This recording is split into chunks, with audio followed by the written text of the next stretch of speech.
हिमाचल प्रदेश की एक पहचान ऊर्जा राज्य के तौर पर भी होती है। यहाँ की नदियों में बहता पानी बिजली बनकर देश के कई राज्यों को रोशन करता है। 100% विद्युतीकरण का लक्ष्य हासिल करने वाले राज्यों में भी हिमाचल का स्थान उल्लेखनीय है। यहाँ सतलुज जल विद्युत निगम लिमिटेड के रूप में देश की मिनी नवरत्न कंपनी है, जो विद्युत उत्पादन में नित नए रिकॉर्ड बनाती है और अपने ही बनाए रिकॉर्ड तोड़ती भी है। यहाँ बिजली कट लगने की खबर इसलिए सुर्खियों में आती है क्योंकि राज्य में बिजली की कोई कमी नहीं होती है। हिमाचल में 24,000 मेगावाट विद्युत उत्पादन की क्षमता है। इसमें से अब तक 11,300 मेगावाट के आसपास का ही दोहन हुआ है। इसमें से 7.6% हिस्सा राज्य सरकार का है और बाकी केंद्र सरकार के उपयोग में। इन सब बातों को देखते हुए हिमाचल को देश का ऊर्जा राज्य कहा जाता है। एक समय ऐसा था जब हिमाचल प्रदेश में राज्य बिजली बोर्ड से सरकार भी कर्ज लिया करती थी, लेकिन अब बिजली बोर्ड लंबे समय से खुद घाटे में है। आलम यह है कि बिजली बोर्ड कर्मियों को कई दफा वेतन मिलने में भी देरी हो जाती है। आखिर ऐसा क्या हुआ कि बिजली बोर्ड की ये दुर्दशा हो गई? ये पड़ताल इसलिए भी जरूरी है क्योंकि हाल ही में राज्य सरकार ने बोर्ड में कई पद खत्म कर दिए हैं। हिमाचल प्रदेश में सितंबर 1971 में राज्य बिजली बोर्ड की स्थापना हुई। इस समय बिजली बोर्ड का सफर 53 साल से ज्यादा का हो गया है। पहले बिजली बोर्ड एक यूनिट था, लेकिन अब ये हिमाचल प्रदेश पावर कॉरपोरेशन और हिमाचल प्रदेश ट्रांसमिशन कॉरपोरेशन में बटा हुआ है। इनके काम अलग अलग है। राज्य बिजली बोर्ड खुद 18% बिजली का उत्पादन करता है। 90 के दशक में एक समय ऐसा भी था जब बोर्ड राज्य सरकार को फंड दिया करता था। अब आलम यह है कि बोर्ड खुद 3,000 करोड़ रुपए से अधिक के घाटे में है। हिमाचल प्रदेश में बिजली बोर्ड का घाटा कोई नई बात भी नहीं। पूर्व में 31 मार्च 2015 को बिजली बोर्ड 1813 करोड़ रुपए के घाटे में था। साल 2017 में 1999 करोड़ रुपए था। ये घाटा कभी कम कभी ज्यादा होता रहा। साल 2020 में ये घाटा 1531 करोड़ रुपए पहुंचा, तो साल 2021 में बढ़कर 2043 करोड़ रुपए हो गया।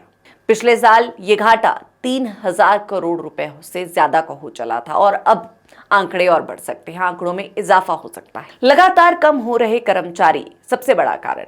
हिमाचल प्रदेश राज्य बिजली बोर्ड में एक समय 43,000 कर्मचारी हुआ करते थे। अब यह संख्या घटकर 16,000 के आसपास रह गई है। इसके अलावा बोर्ड में 3,000 कर्मचारी आउटसोर्स आधार पर सेवारत है, यानी कुल 19,000 कर्मचारी 26 लाख उपभोक्ताओं को सेवाएं प्रदान कर रही हैं। अभी बिजली बोर्ड में 9,000 पद विभिन्न श्रेणियों के खाली चल रहे हैं। आलम यह है कि राज्यों में अलग अलग सरकारों के समय बिजली बोर्ड के फंक्शनल पद खत्म कर दिए गए हैं। जो पद 3 साल तक नहीं भरे गए, वो अब खत्म कर दिए गए हैं। हिमाचल का बिजली बोर्ड कई कारणों से घाटे में है।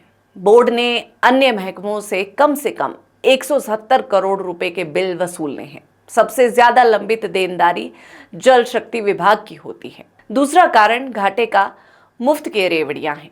कांग्रेस ने चुनाव पूर्व वादा किया था कि 300 यूनिट बिजली मुफ्त दी जाएगी। हालांकि ये वादा पूरा नहीं किया गया और बिजली बोर्ड को घाटे से उबारने के लिए चरणबद्ध तरीके से सब्सिडी खत्म की जा रही है। खैर, इससे पहले साल 2022 में तत्कालीन जयराम सरकार ने 125 यूनिट बिजली निःशुल्क प्रदान करने का फैसला किया था। इसमें 11 लाख उपभोक्ताओं को लाभ मिला था, लेकिन बोर्ड को इससे नुकसान ही हुआ। हिमाचल प्रदेश राज्य बिजली बोर्ड के कर्मचारी इन दिनों लगातार झटकों का सामना कर रहे हैं। बोर्ड प्रबंधन की ओर से एक के बाद एक ऐसे फैसले लिए जा रहे हैं जिससे कर्मचारियों में नाराजगी बढ़ती जा रही है। पहले 2 कर्मचारी नेताओं को चार्जशीट किया गया और 30 से ज्यादा कर्मचारियों के कार्यस्थल बदल दिए गए और अब एक और बड़ा फैसला सामने आया है। शनिवार को बिजली बोर्ड प्रबंधन ने बोर्ड में कार्यरत 152 वरिष्ठ सहायकों यानी सीनियर असिस्टेंट्स के पदों को सरप्लस पूल में डाल दिया है। इसके साथ ही ऑपरेशन विंग के 54 अन्य पद भी सरप्लस पूल में भेज दिए गए हैं। यानी अब कुल 206 कर्मचारियों को उनके वर्तमान पद से हटाकर अन्य विभागों या स्थानों पर नई तैनाती दी जाएगी। यह कदम बिना पूर्व सूचना के उठाया गया है, जिससे कई कर्मचारी मानसिक तनाव में हैं। इससे पहले भी बोर्ड प्रबंधन ने 900 पदों को स्थायी रूप से खत्म कर दिया था। इन पदों में कई वरिष्ठ अधिकारियों के ऑफिस जैसे कि मुख्य अभियंताओं यानी चीफ इंजीनियर्स के कार्यालय तक बंद कर दिए गए थे। कर्मचारियों ने इसका पहले भी विरोध किया था और अब भी वो इन पदों की बहाली की मांग कर रही हैं। देखिए, हिमाचल प्रदेश में बिजली बोर्ड की मौजूदा हालत सिर्फ एक आर्थिकी या प्रबंधन से जुड़ा संकट नहीं है। इसके पीछे गहरी राजनीतिक रणनीति भी छुपी है। पिछले कुछ सालों में दोनों प्रमुख राजनीतिक दलों भाजपा और कांग्रेस, इन्होंने बिजली को मुफ्त करने की होड़ में कई वादे किए। भाजपा सरकार ने 125 यूनिट तक मुफ्त बिजली देने का फैसला 2022 के चुनाव से ठीक पहले लिया, जिससे करीब 11 लाख उपभोक्ताओं को लाभ मिला। लेकिन इसके बदले बिजली बोर्ड को जो राजस्व मिलना चाहिए था वो समय पर नहीं मिला। इस छूट की भरपाई की कोई ठोस व्यवस्था नहीं की गई। कांग्रेस ने सत्ता में आने से पहले 300 यूनिट तक मुफ्त बिजली देने का वादा किया था।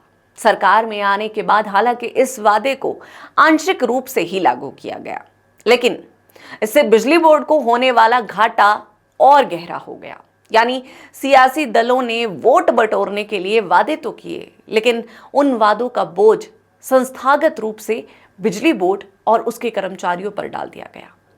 चुनाव जीतने के बाद ना तो बोर्ड की आर्थिक सेहत को लेकर गंभीर प्रयास हुए और ना ही लंबित देनदारियों की वसूली की गई।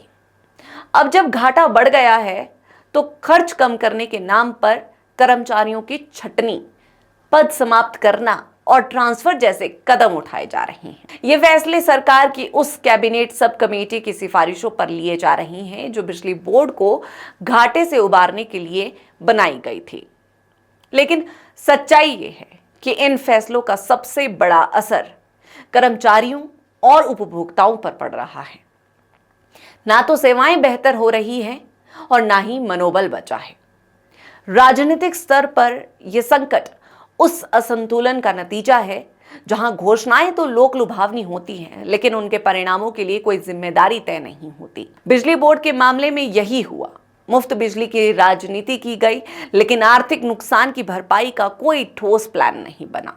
नतीजा ये कि एक समय हिमाचल सरकार को फंड देने वाला बिजली बोर्ड आज खुद वेतन और संचालन के लिए संघर्ष कर रहा है।